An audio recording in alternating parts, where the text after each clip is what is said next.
सुप्रभात बच्चों, कैसे हैं आप लोग। आज हम लोग हिंदी वसंत भाग 1 में पाठ 4 शमशेर बहादुर सिंह द्वारा रचित कविता चांद से थोड़ी सी गप्पें पाठ का प्रश्न अभ्यास करेंगे।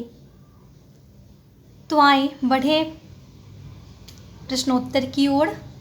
सबसे पहले कविता से प्रश्न है।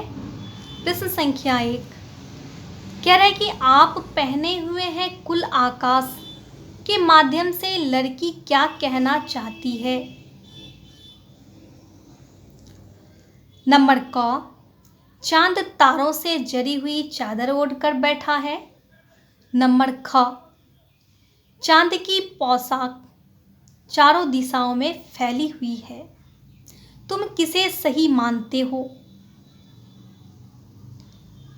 दो पंक्ति ऊपर दी गई है कि चांद तारों से जरी हुई चादर ओढ़कर बैठा है। चांद की पोशाक चारों दिशाओं में फैली हुई है। इसमें से आप किसे सही मानते हैं। उत्तर है चांद तारों से जरी हुई चादर ओढ़कर बैठा है। प्रश्न संख्या 2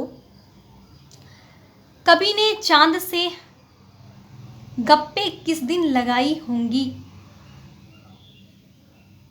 इस कविता में आई बातों की मदद से अनुमान लगाओ और उसका कारण भी बताओ।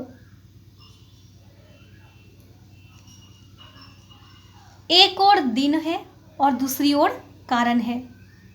बताना है पूर्णिमा, अष्टमी से पूर्णिमा के बीच, प्रथमा से अष्टमी के बीच। उत्तर है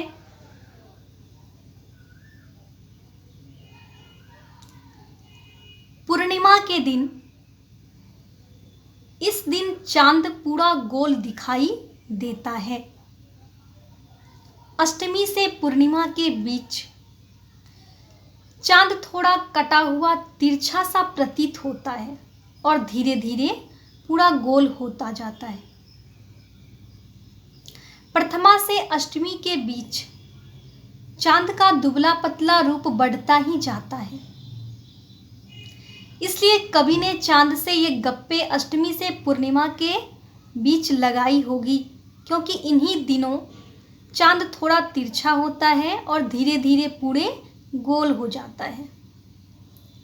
प्रश्न संख्या 3 नई कविता में तुक या छंद के बदले बिंब का प्रयोग अधिक होता है। बिंब वह तस्वीर होती है जो शब्दों को पढ़ते समय हमारे मन में उभरती है। कई बार कुछ कवि शब्दों की ध्वनि की मदद से ऐसी तस्वीर बनाते हैं और कुछ कवि अक्षरों या शब्दों को इस तरह छापने पर बल देते हैं कि उनसे कई चित्र हमारे मन में बने। इस कविता के अंतिम हिस्से में चांद को एकदम गोल बताने के लिए कवि ने बिल्कुल शब्द के अक्षरों को अलग अलग करके लिखा है। तुम इस कविता के और किन शब्दों को चित्र की आकृति देना चाहोगे। ऐसे शब्दों को अपने ढंग से लिखकर दिखाओ। कह रहे कि नई कविता में तुक या छंद के बदले बिंब का प्रयोग अधिक होता है। और बिंब का क्या अर्थ होता है। तस्वीर जो कविता पढ़ने के समय हमारे मन में उभरे। इसीलिए इस कविता के अंतिम पंक्ति में कभी भी चांद को एकदम पूरा गोल बताने के लिए बिल्कुल शब्द को अलग अलग करके लिखा है।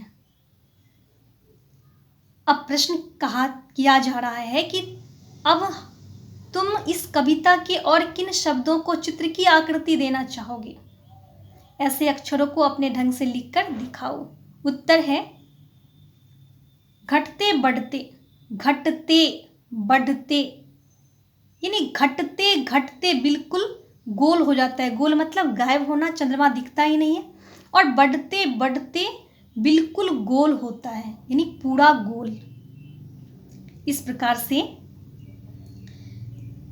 कविता से ये 3 प्रश्न थे। आगे जो भाषा की बात से प्रश्न है उसे हम लोग अगले वीडियो में करेंगे। धन्यवाद।